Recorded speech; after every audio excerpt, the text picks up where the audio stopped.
Hello, this is Julian with Coffee Reviews, and I'm going to be reviewing Roseline coffee out of Portland, Oregon.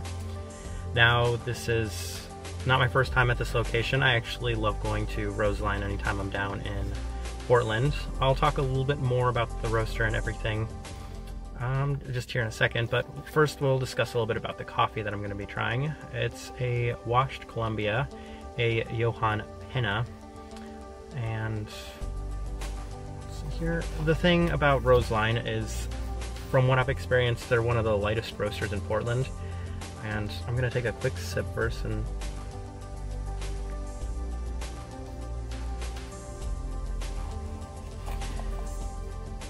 now, for those that aren't too familiar with the Portland coffee scene, Portland coffee does tend to be on the lighter side. There was a whole revolution where everybody kept trying to kind of outdo everybody in the lightness of the coffee that they were roasting.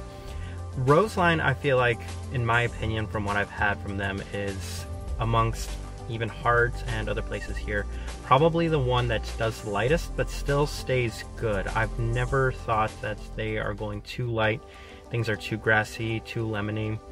If anything, I feel like sometimes some underappreciated coffees get a lot more vibrant, you get a lot more life out of them.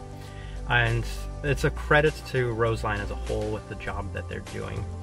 So we'll take a couple more sips here. I'll discuss a couple more things about Roseline.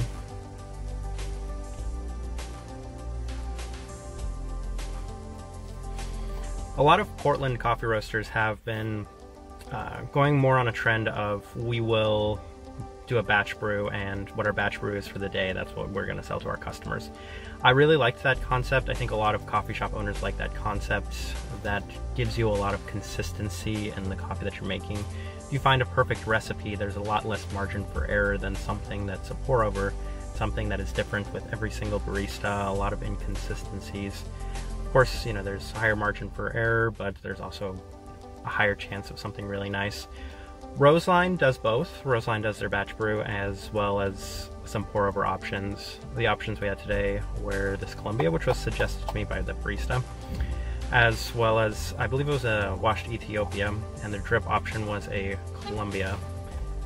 I'm gonna give this here a couple more sips.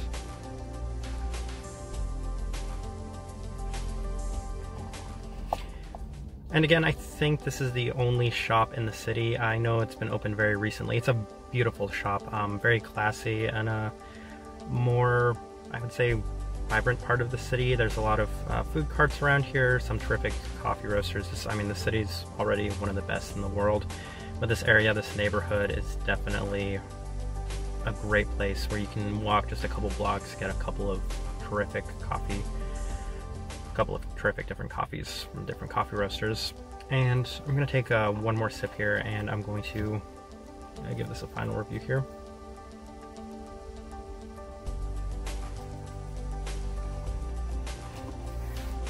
Okay, this coffee is a definite hit, and all props to the barista for this suggestion.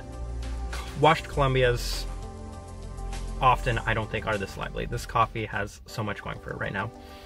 A lot of caramel, that's what I got from the start. You can tell it's roasted a little lighter. It has some fruits that aren't as fruit forward as most washed Colombias are. In this case, I am getting a nice bit of pear,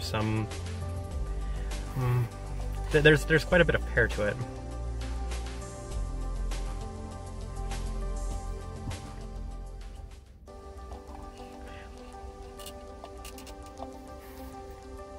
Maybe a touch of apple too, but definitely some great honey to it. There's actually really a lot. I think this coffee has a lot of depth to it, a lot of niceness to it. I think they did a great job with the pour over and the suggestion. This cup of coffee for me would definitely go in the recommend category, especially if you like Colombias that are a little bit more, I guess, flavorful, in the sense that not overly chocolatey, not overly nutty. Something that has great depth to it, great fruit depth to it, then this one right here is a huge hit. And full credit to Roseline. I always visit them when I'm down here. I suggest you do too, especially if you like lighter coffees. So yeah, thanks for watching.